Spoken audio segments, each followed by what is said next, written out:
Austin fans, Chris Robinson here with Bryan Perez. Everybody knows him, very good friend of Miguel Cotto. Bryan, could you tell me maybe about your history with Miguel, how long you have kind of known him and where your friendship started? Yeah, totally. I know Miguel since 2003.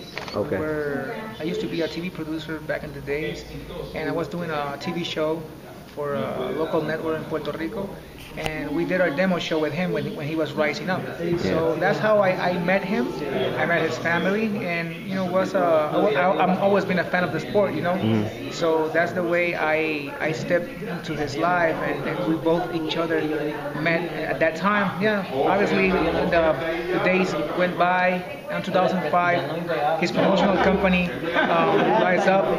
His dad and called me to be in charge of some stuff with the promotional company. I began doing the posters, the TV production, and that way little by little I began working with him. So until 2007, I got the full opportunity to be inside his whole career, and until now. And then since then we got a great relation as friends, and then we became more than brothers.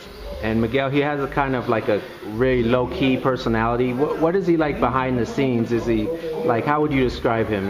Miguel's a really humble, down-to-earth kind of person. He's very familiar. He likes to be with his most significant person in his life. He's not surrounded by the big entourage. He's just by himself. He's always alone. When he's not with me, he just by himself, just go everywhere.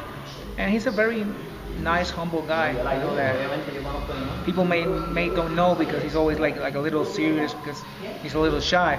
But he's a great person to know.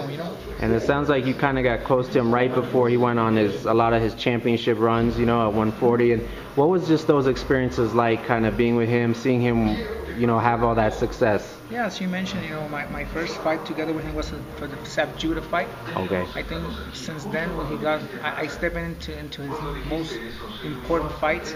Yes. And it's been a blessing, to be around a great fighter, a great boxer, and a great human being that I ever met, and it's been a blessing to be surrounded by him. What is a fight with Miguel Cotto in Madison Square Garden, just the crazy Puerto Rican love they have for him? What does that just kind of being in the middle of that like? Well, to be at the Garden and fighting there it's great for him, for his career. The 7th time he has to fight there 7 times. This is going to be the 8th one. It's totally insane. We feel like we were fighting in our hometown in Gawas. Yeah. So people, we really appreciate that kind of love and that energy that steps into every fight inside the Garden. And he had a tough loss with Antonio Margarito. How hard was a loss that to take? As always, everything in life, the first defeat was very hard to overcome. But we knew that something was happening in that fight, and everybody knows and can take credit about it. But he got over that that defeat. He just continued his great career, making some good fights, and he got the bless that he could avenge that defeat on past December.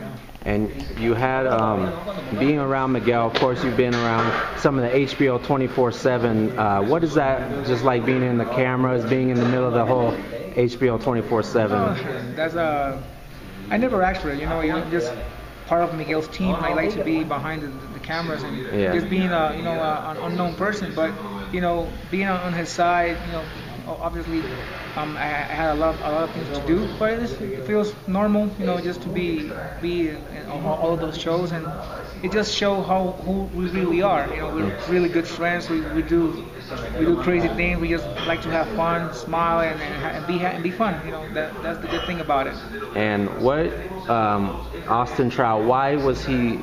Why did he stand out as an opponent for Miguel, do you think? Austin Trout is a solid 154 champion. So after the Mayweather fight, we wanted to become a champion again, and Austin Trout was the best option there. He's an undefeated record. He's solid. So Miguel liked the challenges, so that's why he got the fight with Austin Trout. And as far as being in Big Bear, what has been the experience been like training here so far? It's been great. It's a very great city to train, to focus on your work.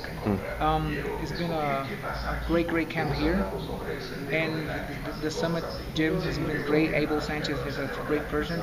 We know that it has a lot of history inside these walls. A lot of champions have passed over here, and Miguel is another one that takes the challenge to train at high altitude, and I think has been a great camp for him. And last thing is, guys, how long did you plan to stay in Big Bear, and what's your next destination after this?